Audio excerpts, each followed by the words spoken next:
up, YouTube? Welcome back to the Weapon Collective. My name's Jeff, and today, down in the Gat Cave, doing a very quick little introduction on a new gun. This is from a company that no one's ever heard of, even though you maybe have used some of their products. But this came out of a collaboration between Rogue Tactical and Kovert Projects. And what is it? This is the Dark Forge Wraith. I think we're all familiar with Kovert, gun shop in California of all places, just making some badass stuff. They do some projects with other manufacturers. They get exclusive stuff. They're the #1 dealer of Atlas. They got Venom and Rafferty and Hayes, and they got the best of the best. And then they're doing projects such as, picked this one up from them. This is the Kovert X Cosint 4.6. This is the ported V8 porting on this little guy, and just an awesome little gun. And then one of my recent favorites of all time is the Kovert X Honcho V2.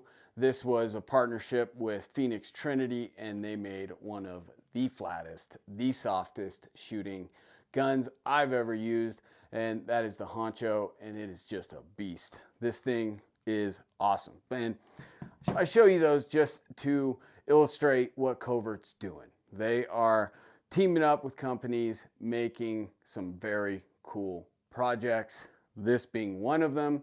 But you might say, there are so many new 2011s coming to market. Is there too many, perhaps? Well, I'll leave that one to you. I don't think so. I like the more the merrier for me, but they do have to be quality.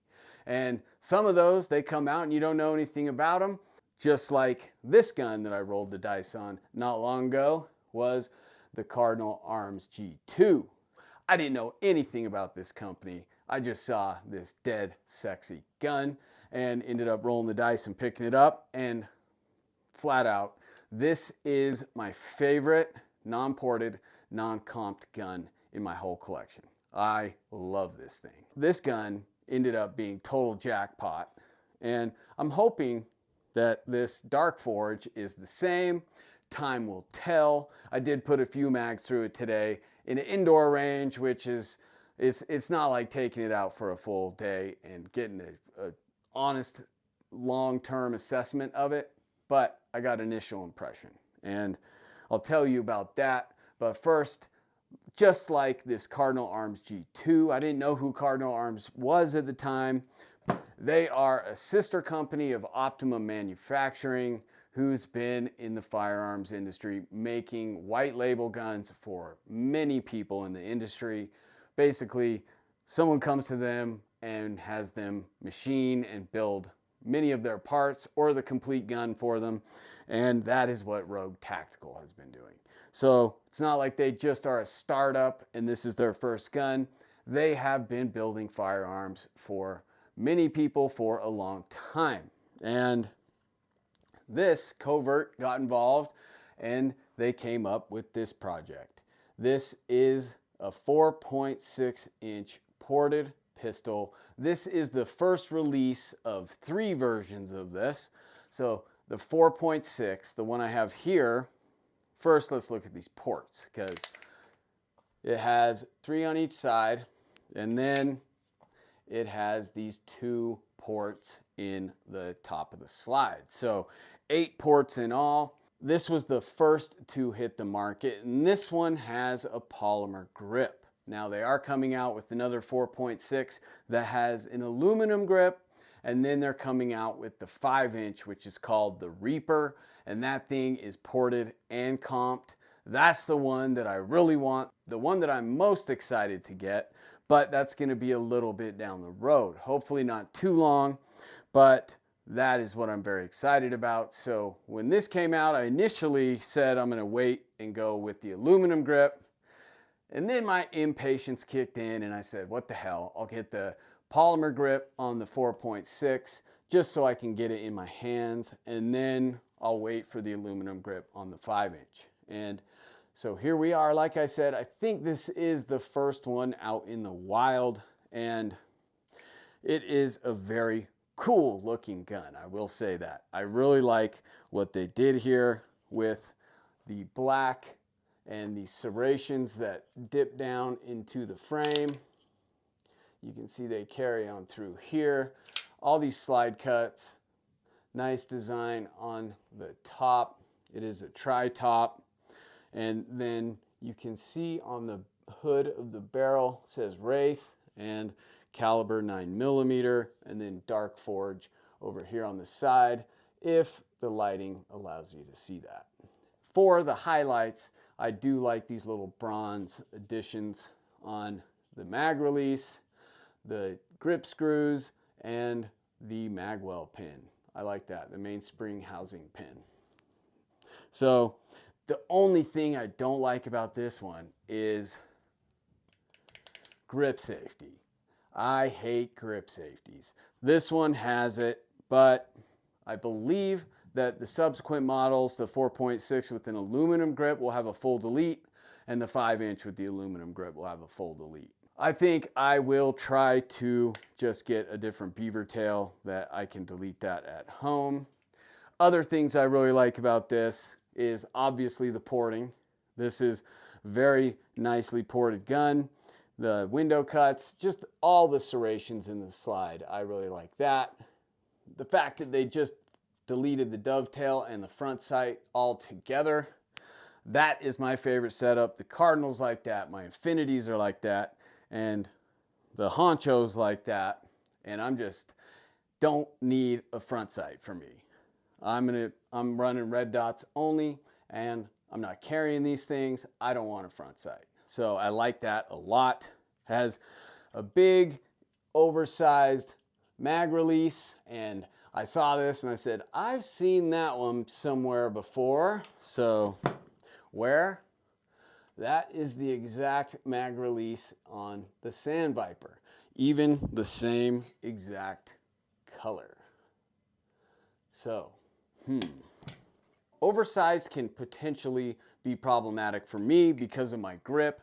I'm way up high in here, and sometimes I will accidentally depress that and drop a mag when I don't want to, which sucks. But these oversized don't seem to be a problem. I don't know if it's the shape or what, but some of them where you have like an Atlas that has a little tapped threads in there and you can screw an oversized extender on there, those I can't run. Every time, boom, it drops. These don't seem to be a problem, or haven't on the Sandviper. We'll see how this goes when I'm actually running it for a full day.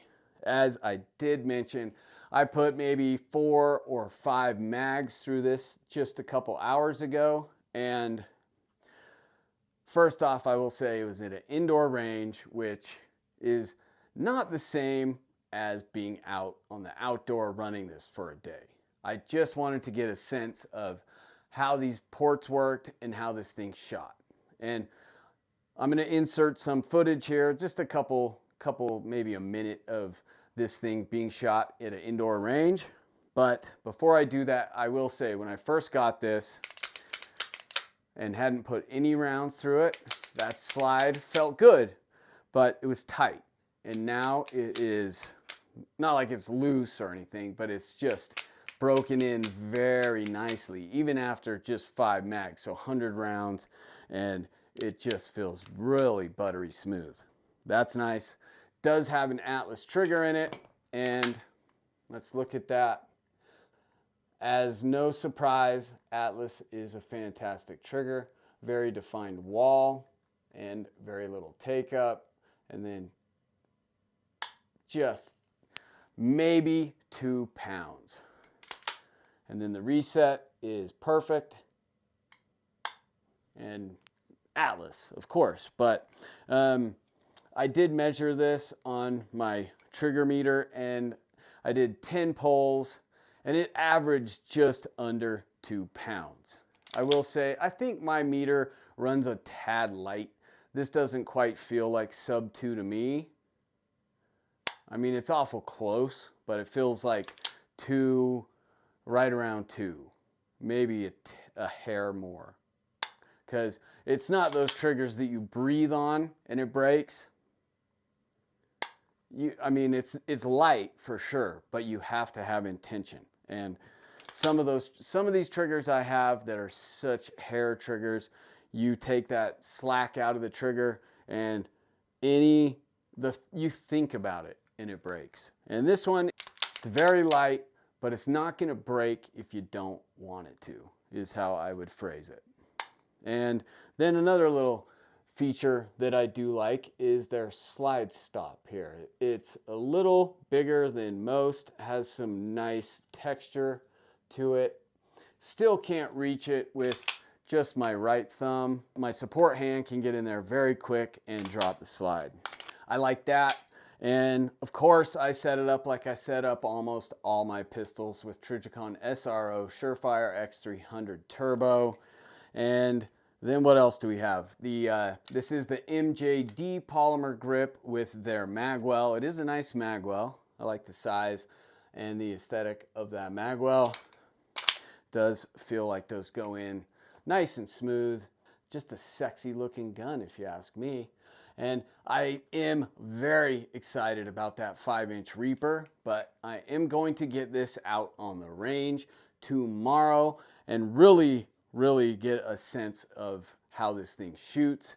But because I did get it to an indoor range today and put about 100 rounds through it, I'm gonna insert a little bit of footage right here so you can see how this thing shoots.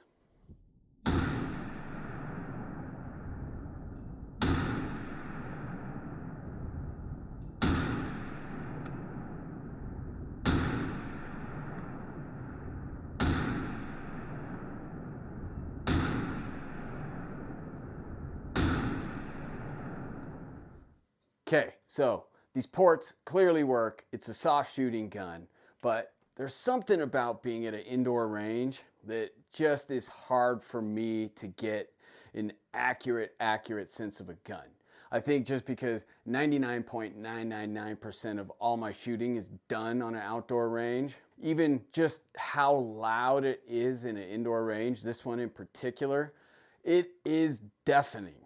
Even with Ear Pro, I had little foamies in and Ear Pro on today, and it was still painfully loud. Isn't the same as kind of, I have a baseline that's outside. This thing felt fantastic, but it just is gonna require a day at an outdoor range for me. That's the best I can say. Very impressed with the 100 rounds that I did put through it. Feels very nice in the hand, good ergonomics, very sexy looking gun. Very much looking forward to tomorrow, getting this thing out on the range, my usual outdoor range, and having some fun with it, and then really getting a good assessment on how this thing compares to other 4.6-inch ported guns that I have, and we'll go from there. I can say it's not as flat, as soft as some of the 5-inch guns. I hate the grip safety, but there's also like the overhang on the optic. You know, I don't love that. I would like it if, you know, perfect, like how Infinity has that flare that comes up so the whole optic is in line with the rear of the slide. Like, I don't like any hangover on my optics, and this definitely does. So that's a little strike against it, but we'll see. Many people, I believe, think that the 2011 market is oversaturated, and maybe.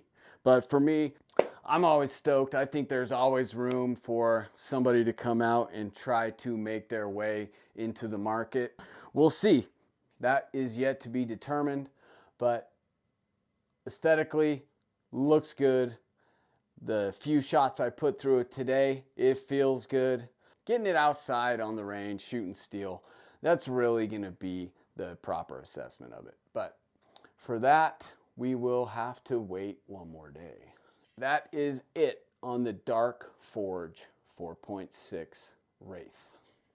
Okay, so that is a quick look at the Dark Forge Wraith 4.6-inch ported pistol that I got from Kovert Projects. Very much looking forward to getting it out tomorrow and we'll go from there. We'll see what is yet to be revealed. Stay tuned for that video.